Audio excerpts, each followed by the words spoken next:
Dios les bendiga, hermanos. Vamos en esta tarde a aprovechar de estudiar la palabra de Dios. Vamos a profundizar. Quiero que en esta tarde estudiemos un tema sobre la inspiración de las Sagradas Escrituras. Así que vamos a pedir la dirección de nuestro Dios. Vamos a orar. Así como estamos, Señor que estás en el cielo, santificado sea tu nombre.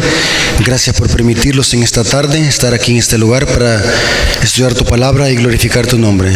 Te pedimos, Señor, de que tus santos ángeles y tu Espíritu Santo estén aquí con nosotros para que nos ayuden a entender tu palabra, que tu Espíritu Santo nos guíe a la verdad y nos dé entendimiento para que podamos captar el mensaje de esta tarde. Te lo suplicamos en el nombre de Jesús. Amén. Bien, hermanos, miren. ¿Por qué tenemos este libro?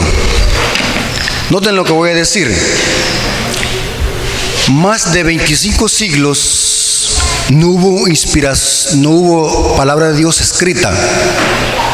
Más de 25 siglos. Dios transmitía el mensaje a través de los profetas y los patriarcas a través de una forma audible, oralmente. O sea, no había escritura por más de 25 siglos. Después de 25 siglos es que se empezó a escribir las Sagradas Escrituras, los pergaminos, los rollos, los papiros. Se cree que el libro que se escribió primero por Moisés fue el libro de Job, cuando Job estuvo en Madián. Es el libro que se escribió primero. Job es el libro más antiguo. Pero el libro de Génesis es el libro que nos presenta el origen de este planeta y todas las cosas que nosotros tenemos hoy en día.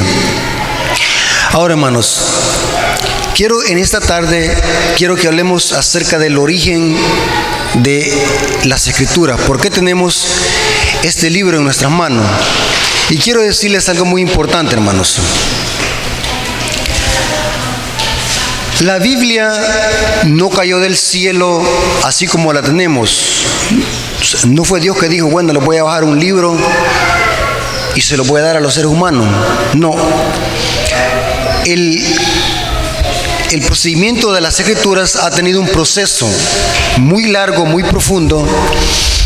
Pero en esta tarde quiero poner las bases del por qué tenemos este precioso libro, que es un libro que ha sido leído por generaciones y ha sido multiplicado por generaciones en versiones. Noten, hermanos, cuando hablamos de la inspiración de las Escrituras, tenemos que tener en cuenta qué significa inspiración de las Escrituras o qué es inspiración de las Escrituras. Es muy importante que sepamos definir de que la palabra de Dios, este libro que nosotros consideramos palabra de Dios, es un libro que tiene doble autoría. ¿Qué significa eso? Dios inspiró el pensamiento y la inteligencia del profeta para que el profeta escribiera de acuerdo a sus propias palabras. ¿Me estoy dando a explicar? O sea, inspiración de la Escritura.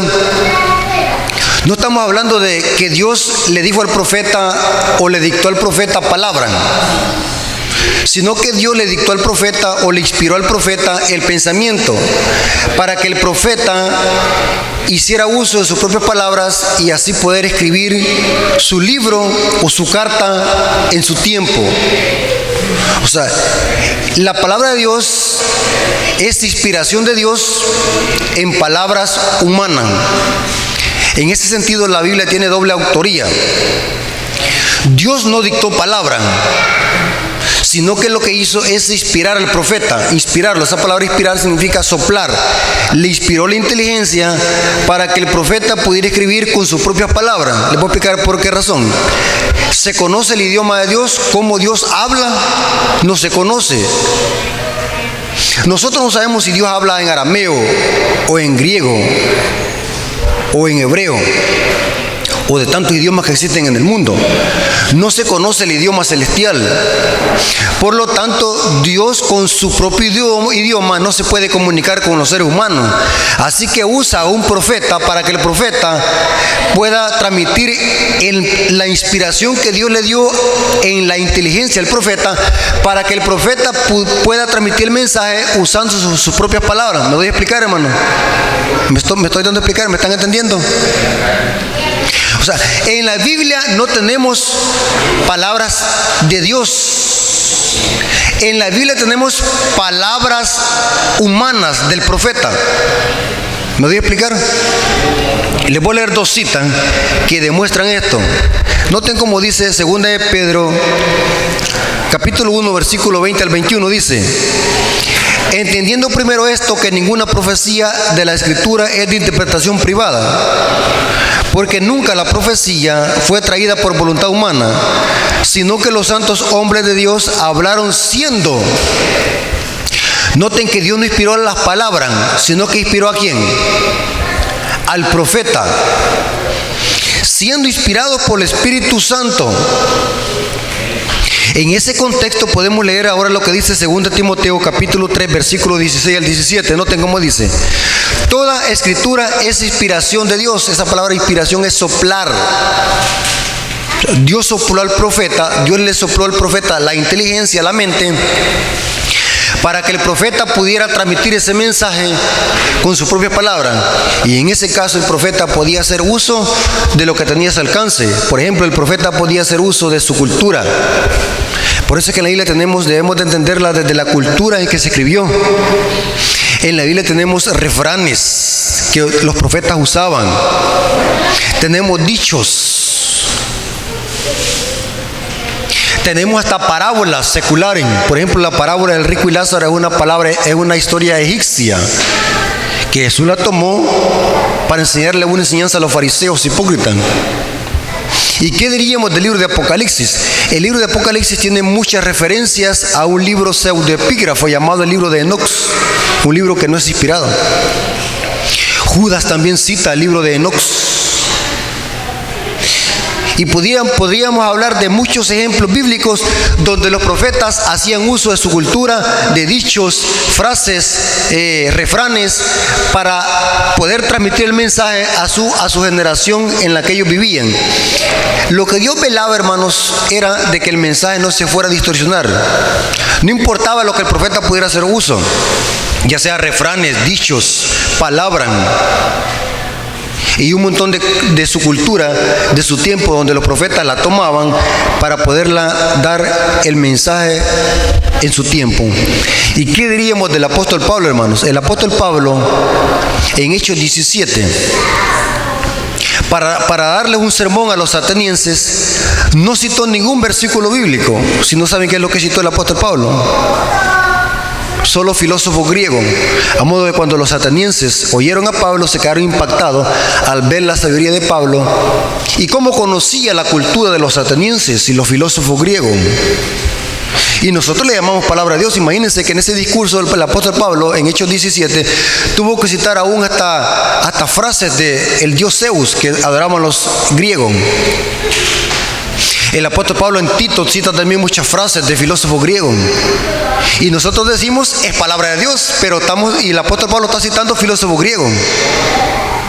¿Me estoy dando a explicar?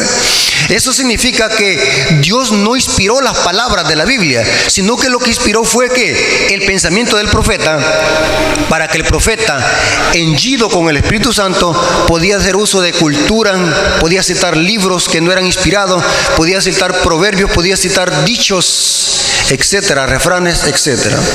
Lo que Dios cuidaba era de que el mensaje no se fuera a distorsionar. Está bien que el profeta pudiera agarrar cualquier refrán, cualquier parábola común, cualquier historia egipcia, podía citar cualquier actor pagano o secular el profeta a la hora de estar predicando. Pero Dios lo que velaba era de que ese mensaje no se fuera a distorsionar y que ese mensaje fuera transmitido en palabras del profeta y que no se fuera a distorsionar y que ese mensaje llegara a la mente de los oyentes, lo que Dios trataba de decir a través de esas palabras. Es muy importante eso. Los adventistas del séptimo día no creemos en la inspiración de palabra. Nosotros creemos en la inspiración del pensamiento. Si las palabras de la Biblia fueran inspiradas, caeríamos en un grave error. Entonces las Biblias que tenemos no servirían, sino que solamente tendríamos que aceptar como inspirados los pergaminos y los papiros originales que los profetas escribieron, y no están hoy. Si creyéramos en la inspiración de palabra, pero Dios no inspiró palabra, Dios inspiró la inteligencia del profeta. ¿Me estoy dando a explicar, hermano?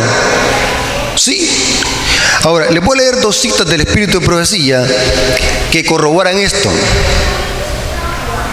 Noten cómo dice la primera cita. Mensajes Selectos, tomo 1, página 24, dice, noten cómo dice: la inspiración no obra en las palabras del hombre, ni en sus expresiones. La inspiración no está en las palabras de la Biblia, sino que, noten cómo dice, sino en el hombre mismo, que está imbuido con el pensamiento bajo la influencia del Espíritu Santo. Pero las palabras reciben impresión en la mente individual. ¿Notaron, hermano? Dios inspira la inteligencia del profeta, y el profeta humanamente habla para que ese pensamiento de Dios transmitido al profeta pueda llegar a las personas en un lenguaje humano. Porque como no conocemos el idioma de Dios, Dios usa a un hombre para poder transmitir su mensaje. ¿Me estoy dando a explicar? Noten esta otra cita. Mensajes Selectos, tomo 1, página 24, párrafo 2. Noten, esta cita es más clara. No son las palabras de la Biblia las inspiradas, sino los hombres los que fueron inspirados. La inspiración no obra en las palabras del hombre ni en sus expresiones, sino en el hombre mismo, o sea, en la mente, que está imbuido con el pensamiento bajo la influencia del Espíritu Santo. Pero las palabras reciben impresión de la mente individual. La mente divina difundida, la mente y la voluntad divina se combinan con la mente y la voluntad humana. De este modo, las declaraciones del hombre son las palabras de Dios, ¿pero qué? En palabras de hombre. ¿Me estoy dando a explicar, hermano? ¿Me están entendiendo lo que quiero decir? ¿Cómo la Biblia fue escrita por los profetas, apóstoles, patriarcas? Interesante. Esta otra cita es más clara. Conflicto de los siglos, página 10, párrafo 4, dice: Dios ha designado comunicar la verdad al mundo por medio de instrumentos humanos, y él mismo, por su Santo Espíritu, habilitó a los hombres y los hizo capaces de realizar esta obra. Dios dice, noten cómo dice la cita, dio la inteligencia de ellos en la elección de lo que debían decir y escribir. ¿Notaron, hermanos? O sea, esto, podemos decir así, hermanos, esto que tenemos aquí es pensamiento de Dios, pero en palabras humanas. En ese contexto debemos de entender la inspiración de las Escrituras y llamarle a este libro palabra de Dios, aunque no son directamente palabra de Dios, sino que son palabras ¿de quién? De los profetas. ¿Me estoy dando a explicar, hermano? ¿O ustedes creen, hermano, que Dios habla en español? ¿Ah? No se conoce el idioma de Dios. No sabemos cómo habla Dios. Nadie conoce cómo habla Dios. Es un misterio, no sabemos qué idioma habla Dios. Imagínense que Dios se hubiera comunicado directamente con nosotros. No lo hubiésemos entendido. Uno, por nuestra naturaleza pecaminosa, somos seres caídos. No podemos estar delante de la presencia de Dios ni comunicarlo con Él directamente. No conocemos el idioma de Dios. Entonces viene Dios y usa a un mediador que es un profeta, para que Dios inspire la mente del profeta y el profeta con sus propias palabras pueda transmitir el mensaje y así poderlo entender. La Biblia tiene doble autoría. Es inspiración de Dios en la mente del profeta y es escrita con palabras propias del profeta. pero que esas palabras son dirigidas por el pensamiento inspirado por el Espíritu Santo al profeta. O sea, Dios inspiró la inteligencia del profeta, le sopló. Es muy interesante eso. ¿Por qué razón, hermano, nosotros como adventistas no creemos en inspiración de palabra? No existe esa teología. No existe inspiración de palabra. Porque entonces solamente los manuscritos originales estuvieran válidos. ¿Y quién tiene los manuscritos originales? Si creyésemos en inspiración de palabra, que Dios le dijo al profeta, escribí aquí la A, escribí aquí la E. No creemos en esa clase de inspiración. Nosotros creemos en inspiración del pensamiento. Dios inspiró al hombre, no las palabras escritas de la Biblia en sí. Ahora, muy interesante lo que vamos a leer a continuación. Surge la pregunta, hermano Rafael, ¿por qué hay tantas versiones de Biblia? Saben de que estuve haciendo una investigación. Qué tremendo, hermanos. Hay cientos de versiones de Biblia. ¿Saben qué son versiones? Por ejemplo, tenemos la versión 60, la Biblia del Oso, la Reina Valera Antigua, la versión Jerusalén, la traducción del lenguaje actual, la Biblia de las Américas, pero una gran infinidad de Biblias que son versiones de Biblia. ¿Qué son versiones? Las Biblias o las versiones de Biblia se van actualizando de acuerdo a nuestra cultura y nuestro lenguaje. Se van actualizando. Pero hay un problema, hermanos, en esa actualización. Algunas veces con el deseo de querer actualizar el lenguaje para que el mensaje de Dios pueda llegar a las generaciones que con el tiempo vamos cambiando de cultura, de dichos y de palabra, con ese deseo de querer actualizar las versiones de Biblia a nuestro lenguaje, sucede un error. Pierden la fuerza, el significado de textos. Es como una receta. Con el tiempo, la receta, cuando se va transmitiendo de generación en generación, va quitándose la fuerza, la receta de comida. Hay un montón de Biblias, hermanos, mal traducidas, con grandes errores de traducción. Y gracias a esos errores es que han surgido errores doctrinales y falsas doctrinas. Por ejemplo, hermanos, la Biblia que está más mal traducida y que tiene más errores de traducción, y yo considero, para mi parecer, que es una de las Biblias más diabólicas, es una Biblia diabólica, porque ha sido alterada y traducida a propósito para sostener una doctrina, y es la Biblia de los Testigos de Jehová, donde ataca la divinidad de Cristo, la Biblia traducción del Nuevo Mundo. Y la otra Biblia, hermanos, que está con más errores doctrinales y que está más mal traducida en algunos capítulos y versículos, es la Biblia, la NBI, la Biblia Nueva Versión Internacional. Es una Biblia que está mutilada a propósito para defender el homosexualismo.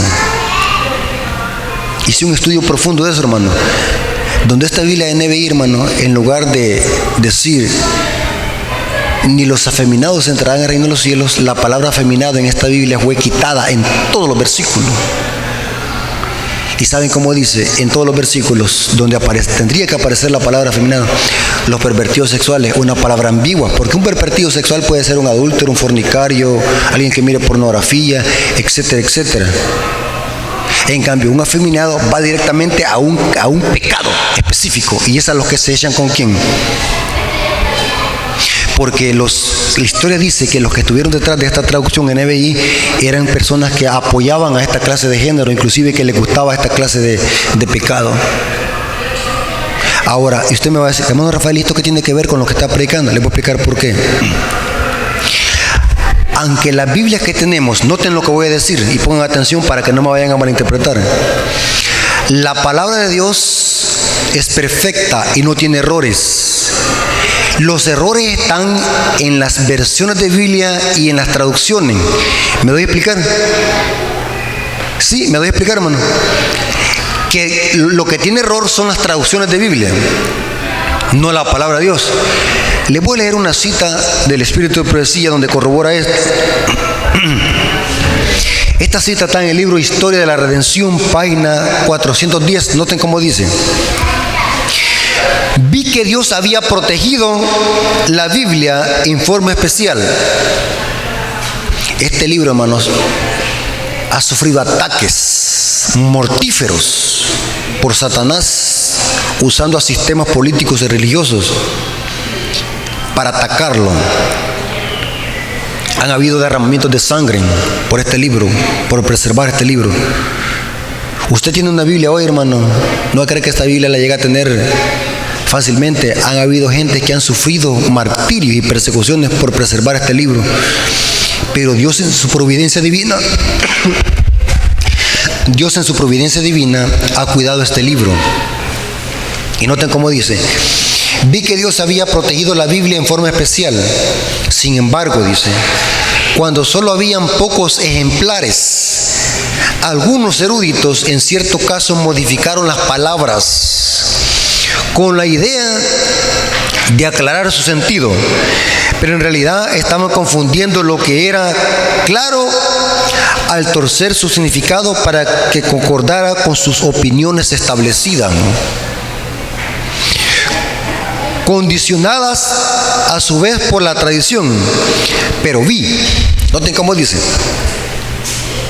pero vi que la palabra de Dios en conjunto es una cadena perfecta, y una porción se ensambla con la otra y la explica. Los verdaderos buscadores de la verdad no necesitan errar, porque la palabra de Dios no es solo clara y sencilla al presentar el camino de la vida, sino que se da el Espíritu Santo como guía para comprender el camino de la vida que ella revela. Elena de White está diciendo que es verdad que los eruditos, por querer hacer las palabras más claras, han cometido errores de traducción. Tenemos un montón de Biblias con errores de traducción. Aquí podríamos dar un seminario profundo y teológico por lo menos de un mes para mostrarle cuántos errores tienen las Biblias de traducción. Entonces me va a decir usted, hermano, aquí viene la pregunta. Entonces significa que como no debemos de confiar en este libro, entonces, porque tiene muchos errores de traducción. Noten que la cita dice: a pesar de que la Biblia tiene errores de traducción, Dios ha preservado las verdades necesarias para la salvación del hombre, donde no necesitamos errar. Imagínense. ¿Cuáles son una de esas verdades? La justificación por la fe, la ley de Dios, el sábado, el estado de los muertos. Verdades que se han preservado para que nosotros, basado en esas verdades, nosotros podamos recibir la revelación de Dios escrita. Entonces, ¿saben algo, hermanos? También algo muy importante. Si nosotros queremos ser estudiosos de la Biblia, no se conforme con una versión de Biblia. Por ejemplo, yo uso más de 90 versiones de Biblia que las ando aquí en mi dispositivo. Y cuando voy a estudiar un tema o un versículo, lo que hago es yo comparar las versiones de Biblia. ¿Cómo debe traducirse el texto bíblico? ¿O cuál texto se traduce mejor? Les voy a dar un ejemplo. En Hebreos 10:4 dice así, miren: el fin de la ley es Cristo, para justicia a todo aquel que cree. Ese versículo en la Reina Valera 60 está mal traducido. Es el que usan los protestantes para decir que la ley caducó con la muerte de Cristo. Pero si usted es estudioso profundo de las Escrituras y compara otras versiones de Biblia y un interlineal griego, se va a dar cuenta que ese texto está mal traducido. La verdadera traducción es: el objetivo de la ley o el propósito de la ley es conducirnos a Cristo. La Biblia nazarena judía dice: el propósito de la Torá es conducirlos a Cristo para ser justificados por Él. Mire qué interesante, cambia el significado. Porque la palabra fin allí es una palabra griega que significa telos, que se puede traducir propósito, meta o objetivo o finalidad. Pero ¿cómo llegué a esa conclusión? Al buscar otras versiones de Biblia, comparé el texto y busqué un interlineal griego y hebreo. Inclusive, hermano, el idioma griego es un idioma rico en conocimiento que nos ayuda a entender el significado del texto. Estudiar a profundidad la Biblia, hermano, no es pecado. Si usted tiene la herramienta, estudie y profundice. Pero hay un problema: seremos culpados de mayor luz y los llegamos a perder. Porque entre más estudiamos, seremos más culpables del conocimiento que Dios nos ha entregado. Hermanos, este libro que tenemos hoy en día contiene palabra de Dios, pero no es palabra de Dios, sino que es palabra de ¿qué? De hombre. ¿De cuál es hombre? De los profetas. ¿Me estoy dando a explicar, hermano, en qué contexto estoy hablando? Nosotros le llamamos palabra de este libro. Sí, no es pecado decirle palabra de este libro. Pero lo que tenemos aquí son palabras de ¿qué? De hombre. Porque si fueran palabras de Dios no las pudiera entender yo. Porque Dios no habla español. ¿Me estoy dando a explicar, hermano? Estas palabras que tenemos aquí son palabras en español, que ha sido una Biblia traducida en español para que yo, como mortal, pueda entender el mensaje de Dios a través de estas letras. Podríamos decir que en la Biblia contiene palabra de Dios, pero en sí no es palabra de Dios, sino que son palabras de ¿qué? De hombre, del profeta. O sea, la Biblia tiene doble autoría. Es inspiración de Dios en palabras humanas, en palabras del profeta. En ese contexto es que nosotros podemos llamarle a este libro palabra de Dios o inspiración de Dios o las Santas Escrituras. Hermanos, ¿quedó claro el tema? ¿Quedó claro? Bueno, hasta aquí llegamos. Dios les bendiga.